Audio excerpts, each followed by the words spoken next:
এই প্রস্তাবটা আমরা হাসিনা ফর এক্সাম্পল দিয়েছে, মানে প্রাইম মিনিস্টারকে বিরোধিতা করতো, তখন আমাদের সালাউদ্দিন সাহেবকে তখন বিরোধিতা করতো। তারা কিন্তু আমি এমপি হবে এই আমাকে এমপি বানাইতে রাস্তায় নেমে আসে নাই, কাউকে প্রধানমন্ত্রী বানাইতে রাস্তায় নেমে আসে নাই। এপ্রিল মাসের আজকে 5 তারিখ 2024 সালের এপ্রিল মাসের 5 তারিখ ক্ষমতায় হচ্ছে আওয়ামী লীগ সরকার, শেখ হাসিনা। আজকে উনার সকালে ঘুম থেকে উঠে মনে হয়েছে উনি কয়েকটা জাতির উদ্দেশ্যে কিছু একটা নতুন ফরম্যাট নিয়ে আসবে। বিএনপি তখন আন্দোলন একটা করে তারপরে কিছুদিন অপেক্ষা করে তারপরে বলে যে নেক্সট টাইম এবার সফলতা বা পরবর্তীতে আবার দেখা যাবে।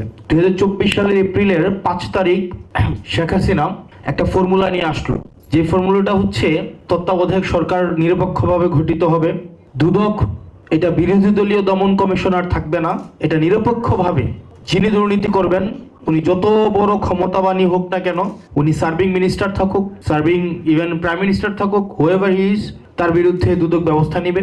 উনি একটা গুম কমিশন বানাবে এবং এই গুম কমিশন হচ্ছে তদন্ত করার জন্য কোনো প্রায়র অনুমতি নিতে হবে না।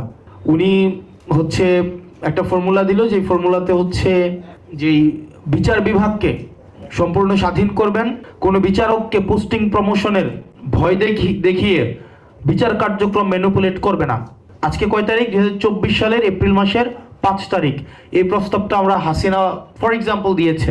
আজকে এই সংসদে যারা সংখ্যাগরিষ্ঠতার বাহাদুরি দেখায় তাদের মধ্যে কোন ব্যক্তি আছে এই ফর্মুলার বিরোধিতা তখন করতো? কে ছিল? এমন কোন একজন ব্যক্তি ছিল যে এটার বিরোধিতা করতো, মানে প্রাইম মিনিস্টারকে বিরোধিতা করতো তখন, আমাদের সালাউদ্দিন সাহেবকে তখন বিরোধিতা করতো, বা হচ্ছে কে বিরোধিতা করতো তখন?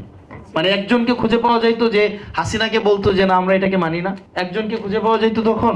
মানে আমরা যদি ওই সিচুয়েশনে যাই তাহলে 2024 সালের এপ্রিল মাসের 5 তারিখ এই সংসদের এমন একজনকে খুঁজে পাওয়া যাইতো যে তখন বলতো যে না আমরা এই হিউম্যান রাইটস কমিশন চাই না, আমরা একটা হিউম্যান রাইটস কমিশন চাই, এটা মন্ত্রণালয়ের অধীনে থাকবে, অর্থাৎ তৎকালীন সময়ের আসাদুজ্জামান খান কামালের অধীনে থাকবে। তখন কি কোনো এই যে বিএনপির কোন এমপি কথা বলতো? তখন কি দুদকের বলতো যে না দুদককে যদি আমরা প্যারালাল একটা সরকার বানাই ফেলি তাইলে কেমনে হবে, দুদককে অবশ্যই একটা মিনিস্ট্রির আন্ডারে রাখা লাগবে? তখন কে কথা কেউ বলতো? তখন কেউ বলতো না। তার মানে সিজন এবং হচ্ছে কি চেয়ার পরিবর্তনের সাথে সাথে আমাদের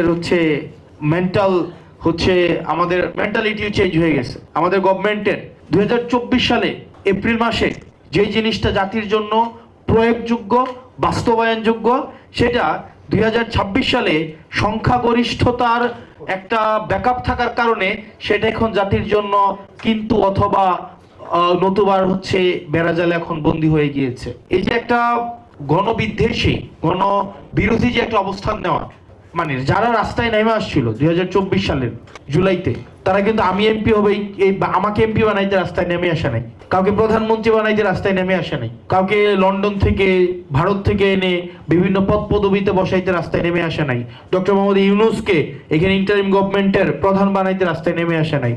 তারা জাস্ট এই রাষ্ট্র কাঠামোর একদম খলনলচে পাল্টাইতে রাস্তায় নেমে আসছে। দেশে দেশে সবার সাথে দ্য নিউজ।